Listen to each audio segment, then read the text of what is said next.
上次咧，我又講到嗰隔離村嗰兩個父子咧，哎呀，真係好煩嘅佢哋啊！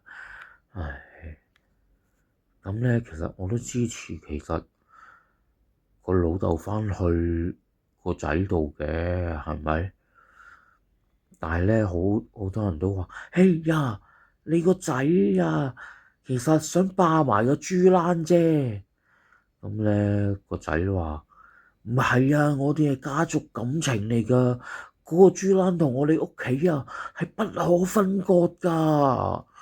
咁其實好簡單啫，你畀翻個祠堂，畀翻個老豆啊，畀翻個主人房，畀翻個